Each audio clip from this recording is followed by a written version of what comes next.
আসসালামু আলাইকুম। আজকের রেসিপিতে আপনাদের দেখাচ্ছি পারফেক্টভাবে মোরগ পোলাও রান্না করে। আর এভাবে আপনারা রান্না করে নিলে আপনাদের রান্নাটা খুবই মজাদার হবে। তাহলে চলুন পুরো ভিডিওটি দেখে নিই। দেখা শুরুতে একটি লাইক দিয়ে চ্যানেলটি সাবস্ক্রাইব করে দিবেন। তো প্রথমে এখানে আমি চিকেন নিয়েছি। আমি এখানে চিকেনটা সয়া সস আর গুঁড়ামরিচ দিয়ে আমি মাখিয়ে নিয়েছি। এখন আমি তেলে ভেজে নিব। এখানে আমি হাফ কাপের মতো তেল দিয়েছি।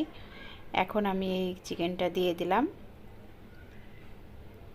চিকেনটা খুব বেশি কড়া করে ভেজে নিব না, হালকা করে ভেজে নিব।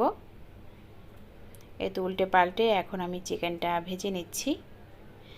এখানে আমার চিকেনটা ভেজে নেওয়া হয়ে গেছে। এখন আমি নামিয়ে নিচ্ছি। এখন এই তেলের ভিতরে আমি দিয়ে দিব হাফ কাপ পেঁয়াজ কুচি। এখন পেঁয়াজটা আমি ভেজে নিচ্ছি। এই যে পেঁয়াজটা এখানে আমার ভেজে নেওয়া হয়ে গেছে। কিছুটা আমি উঠিয়ে নিলাম আর এখানে দিয়ে দিলাম 1 টেবিল চামচের মতো করে পেঁয়াজ বাটা, আদা বাটা, রসুন বাটা। এখন আমি এই পেঁয়াজের সাথে মিশিয়ে নিচ্ছি। এখন এর ভিতরে দিয়ে দিব 2 টেবিল চামচের মতো টক দই। টক দইটা ভালো করে ফেটিয়ে নেবেন। আর দিয়ে দিলাম 1 টেবিল চামচের মতন বাদাম বাটা। আপনারা যে কোনো বাদাম বাটা দিতে পারেন। এখন স্বাদ মতো লবণ দিয়ে দিলাম। এখন আমি এর ভিতরে দিয়ে দিচ্ছি তো রোস্টের মশলাটা দিয়ে দিচ্ছি 1 টেবিল চামচের মতো। এখন সামান্য একটু পানি দিয়ে আমি এই যে মশলাটা কষিয়ে নেব। আর সেই সাথে সামান্য একটু লাল মরিচের গুঁড়া দিয়ে দিচ্ছি, তাহলে কালারটা সুন্দর আসবে। তো এখানে মশলাটা আমি ভালো করে কষিয়ে নিয়েছি। এখন আমি এর ভিতরে এই যে ভেজে নেওয়া চিকেনগুলো দিয়ে দিব। চিকেনগুলো দিয়ে আমি কয়েক মিনিট একটু কষিয়ে নিচ্ছি। এখন আমি সামান্য কিছু চিনি দিয়ে দিচ্ছি। এখন আমি আর একটু পানি দিয়ে দিব, হাফ কাপের মতো পানি দিয়ে দিব। দিয়ে নেড়ে চেড়ে এই চিকেনটা আমি কিছুক্ষণের মতন রান্না করে নিব। এখন একটি ঢাকনা দিয়ে দিচ্ছি। তো এখানে আমার চিকেনটা রান্না করে নেওয়া হয়ে গেছে। এখন আমি এই সব চিকেনটা নামিয়ে নিব। এখন আমি প্লেটে নামিয়ে নিচ্ছি। এখন কড়াইতে আমি দিয়ে দিলাম 2 টেবিল চামচের মতন ঘি।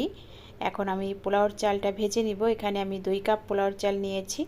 আগে থেকে ধুয়ে কিছুক্ষণ আমি ভিজিয়ে রেখেছিলাম পানিটা ঝরিয়ে। এতে এখন আমি পোলাওর চালটা ভেজে নিচ্ছি। এখানে আমি 4 কাপের মতো পানি দিয়ে দিলাম। যেহেতু আগে থেকে পোলাওর চালটা ধুয়ে রেখেছিলাম, একটু চালটা ফুলে গেছে। এখানে আমি গরম মশলা দিয়ে দিচ্ছি, লবঙ্গ, গোলমরিচ, দারচিনি, এলাচ, তেজপাতা। এখন আমি এর ভিতরে দিয়ে দিব স্বাদ মতো লবণ আর সেই সাথে দিয়ে দিচ্ছি তো 1 চা চামচের মতন গুঁড়া দুধ। এখন দিয়ে দিলাম সামান্য একটু চিনি। এখন আলু বোখারা দিয়ে দিলাম আর দিয়ে দিলাম কয়েকটি কাঁচামরিচ।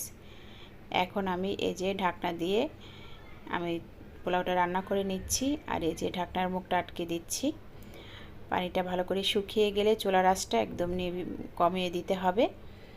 তো দেখুন পোলাওটা অনেকটা হয়ে গেছে আমার এখানে, খুবই ঝরঝরে হয়েছে। এখন আমি এই পোলাওটা চারিপাশে একটু ছড়িয়ে দিয়ে এখন এই যে চিকেনগুলা দিয়ে দিব। এভাবে উপরে একটি একটি করে আমি সাজিয়ে দিয়ে দিচ্ছি।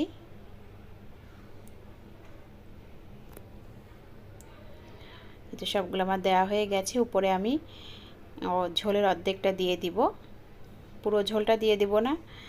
এই যে 1 চা চামচের মতো দিয়ে দিচ্ছি।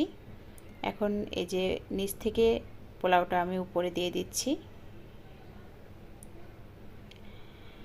এখন আমি এর উপরে দিয়ে দিব এই যে 1 চা চামচের মতো ঘি।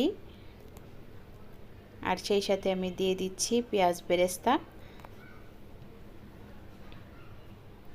আর এখানে এই যে আগে থেকে ডিমগুলো আমি সেদ্ধ করে নিয়েছি, 4টি ডিম দিয়ে দিলাম উপরে এভাবে। আমি পোলাও ভাতের নিচে দিয়ে দিচ্ছি না, তাহলে দেখা গেল যে ওঠাতে গেলে ডিমগুলা কেটে যেতে পারে। এই তো এখন ঢাকনাটা দিয়ে আমি 5 থেকে 10 মিনিটের মতো রেখে দিব। এই তো এখানে আমার পোলাওটা রান্না করে নেওয়া হয়ে গেছে। এখন আমি আপনাদের একটু নামিয়ে দেখাচ্ছি। দেখুন কতটা ঝরঝরে হয়েছে পোলাওটা।